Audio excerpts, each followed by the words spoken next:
The fitness of the suspended NPA senior advocates Nomgcobo, Jiba and Mrwebi to hold office. Now, the Deputy National Director of Public Prosecutions, Mwebi, who's also the Special Director of Public Prosecutions, were suspended in October by President Cyril Ramaphosa following a decision to institute an inquiry into their fitness to hold office. The pair is accused of maladministration and misconduct. Retired Constitutional Court Justice Yvonne Mokgoro will preside over the inquiry, which must submit its final report to President Ramaphosa by the 9th of March. Our reporter Sipho Stuurman is covering the story for us, and he joins us now live from Pretoria. A very good morning to you, Sipho. The day has finally come. Before we go into what we can expect today, let's just go back and give background into the story in terms of how we got here.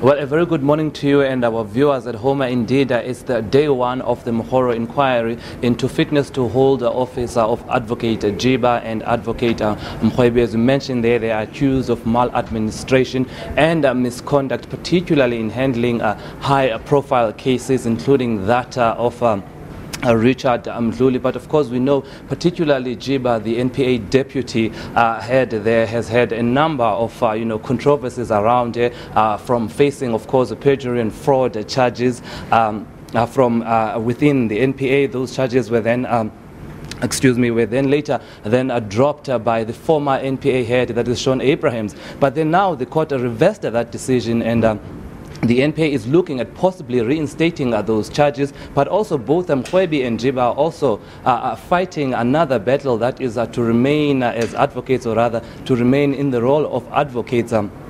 We know that the Pretoria High Court last year, of course, removed them from the role, but then they appealed the matter, and now the matter is before the Constitutional Court. But this morning, of course, I'm joined by the spokesperson for the inquiry. Ma'am, if you can just, Bongiwe, if you can just talk to us today, what can we expect from the first day of the inquiry? Well, thank you very much for this interview, Sipho. We are going to have a very simple day. The Justice Mokgoro, of course, will open the proceedings, and that will be followed by a witness. Our first witness is going to be the current acting National Deputy Director of Public Prosecutions, that's Dr. Ramaphosa, and then after lunch we are expecting to Advocate Chris Jordan to take the stand. All right. Yes. Just talk to us about the mission or the work of this inquiry. We know that it's looking into the fitness of these two senior NPA advocates. But then just talk to us about from there, how is it going to work out? How is it going to operate? We are going to have these two witnesses, and then others will follow as per their requests to make submissions and their affidavits into the system. But at one point, of course, we will confirm closer to the time, of course, whether the two advocates will themselves be represented and come through and have take the stand with the Justice Mokgoro and the rest of the panelists. And just talk to us about how much time does the Commission have to complete its work and send its final report to the President? We are expecting ourselves to sit until latest the 21st of February. After that, we will break, and that will be the time that we will complete, or rather put together and complete the report. That will be submitted to the President, who will receive that report by the latest 9th of March, after which he will then apply his mind and then make a pronouncement afterwards. And now, of course, so far we have the acting NPA head, that is Dr. Cyril Ramaphosa, coming as the first witness, and we have a former NPA official, that's Chris Jordan, coming through. Who else can we expect? Is the list finalized yet? The lists are not finalized yet, so as and when we finalize exactly what time and when those witnesses will come through, we will communicate that information. Has Jiba and Mwebi communicated if they are interested in either attending these hearings, or will they be making representations themselves?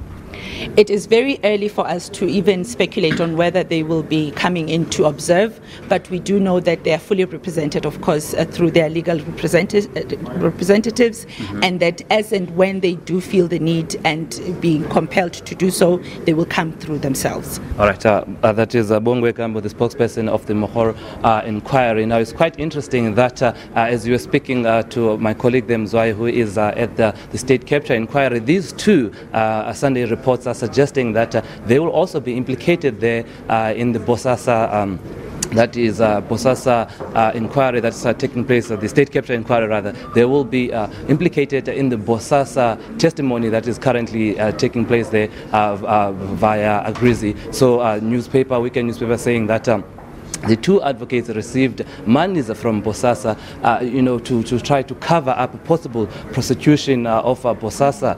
So certainly these are two controversial figures, and as the NPA is trying to clean its image and trying to regain the public trust, does the NPA need these two to be part of the fold? So certainly this inquiry is going to look into these allegations around these two's names. Thank you so much there to Sipho, who's coming to us from Pretoria. That's a story we'll continue to follow.